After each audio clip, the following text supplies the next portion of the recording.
very interesting story that just came out. Hillsong leader Brian Houston steps down to fight charge that he hid his father's sex abuse. I need to be fully committed to preparation and engagement with the case and work closely with my lawyers in defending this charge, Houston said. Alright, I don't know if you guys are familiar with Hillsong, but Hillsong is what you call a megachurch. And megachurches used to be just really big churches. Megachurches now have an entirely different identity. And the reason why I know so much about megachurches is because my sister, my half-sister, is actually a part of this megachurch community. And she's actually gay, LGBT community. There's nothing wrong with that. I'm totally fine with that, and my philosophy is be happy. Do whatever you can do in life to be happy. Don't change who you are just because you're afraid of what other people may think. That's my philosophy, so I'm okay with it. She was married to a man for 15 years. They both became pastors, and they both taught at the same church. They both were preachers at the same church, and eventually her husband left her for another man after 15 years of marriage. She actually said, I can't deal with this anymore. I can't pretend to be straight anymore. I can't pretend to be a Christian anymore. I'm tired of this facade. And he actually left her for another man. And they never had children or anything like that. People always speculated that they both had, they both had behavioral patterns that made you think they might be a part of the LGBT community, but they hid it well. And they basically married each other to divert attention from that. They were basically in the closet, they were hiding, and they were doing whatever they could do to make themselves look like a normal heterosexual couple. And through her, I've actually learned a lot about the megachurch community. First of all, these particular megachurches are different than what they used to be. They're like corporate communities. And they're like, instead of having just a normal church service where the pastor reads passages in the Bible and conducts Bible study, it's all about a big show. It's all about entertainment. And Hillsong, just like all the other megachurches, actually have artists from their church that have big-time record contracts with big mainstream major labels, record labels. And they're very successful. They sell millions of records. They go gold. They go platinum. These megachurches are million-dollar businesses. And through my sister, I've actually learned that these churches are no longer conservative. They're no longer traditional in terms of discouraging people from being LGBT. They actually encourage LGBT people to come into their church and fellowship with them. It's like it's like a hidden community within the church community. There's a population of LGBT people who are in the closet, or they may be out and open, but they are Christians, and they don't want to abandon their Christian faith, and they don't want to be ostracized because of their sexual orientation. So they develop these hidden societies, these hidden groups within these particular churches, and I had no idea about it until I actually found out about these things through my sister. She's an artist. She performs at a lot of these churches, and believe me, these churches are all connected. It's like a circuit. If a major Christian artist goes on tour, they're not going to go to the regular venues in your city. They're going to go to all the mega churches. Like they'll go to the mega church in Atlanta, the mega church in New York. They're going to all the mega churches. It's a big business, and they're heavily invested in the music industry. And they have this unsaid, unwritten law, this unwritten policy that says, hey, if you're LGBT, we're going to accept you. You can be Christian. This is not the old school Christian mentality where we ostracize people for not living according to the Christian principles. We're going to accept you for who you are, and anybody can be Christian regardless of your sexual orientation.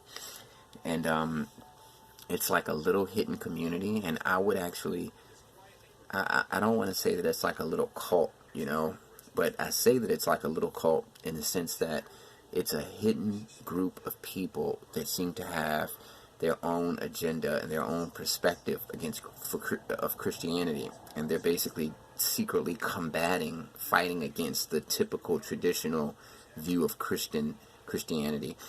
Of hey, you've got to follow the principles of Christianity. You can't be LGBT.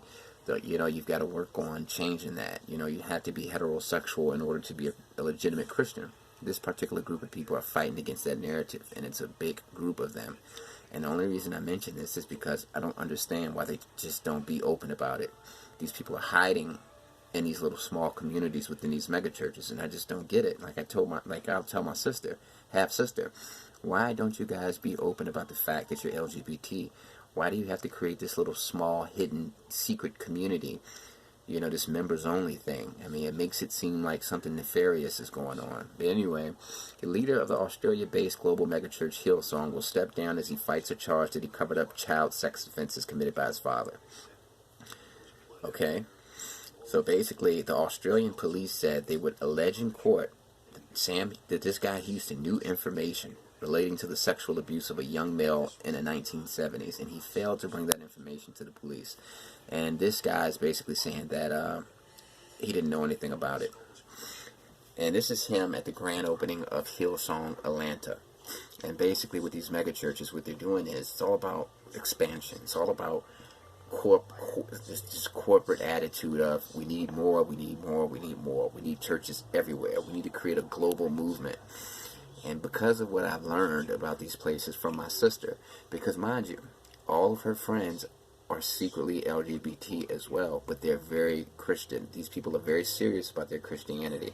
Like I said, my sister and her husband were pastors, and a lot of these people are pastors.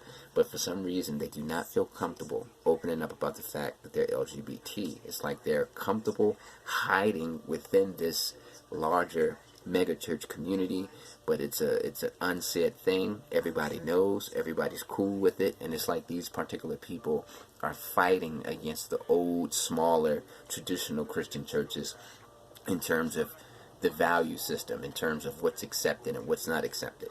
Churches used to be so against abortions. They were against things that were deemed unchristian-like. But this new age megachurch philosophy doesn't mind that. It's very liberal. It's very progressive. They actually don't mind abortions. They don't look at those things as abominations to God.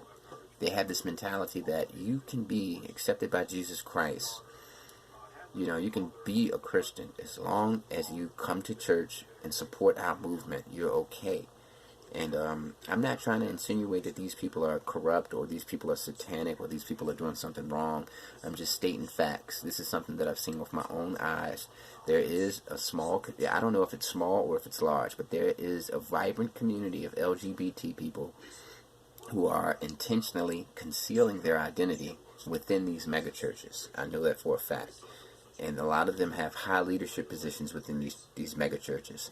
And to hear that these people, these preachers, and these top echelon people in these churches are committing, sexual abuse against children, that's also something that I'm not surprised about. Because I think that there's a lot of people who have negative intentions, who have bad intentions. I think there are some bad people who are hiding in this megachurch enclave, and they have nefarious intentions. And they're into very bad things, and they're using this Christianity thing to hide themselves and to blend in and to not be noticed. Because if you're talking about God, if you're talking about Christian values, you will be accepted by the Christendom. You will be accepted by the Christian community. Nobody's going to look at you any differently. They're going to accept you. So it's easy to get away with a lot of things in that type of atmosphere. But I'm not trying to disrespect Christians. All I'm doing is stating my personal experience and what I know. I'm not speculating. I'm not assuming. And I'm not giving an opinion. I'm telling you what I've actually seen. And these megachurches have a lot of subcultures and hidden communities within them. And as far as what their true intentions are, I don't know.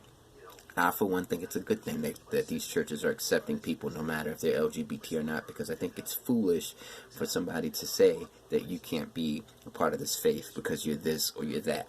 But at the end of the day, I don't know what's really going on because it's like a secret community type thing.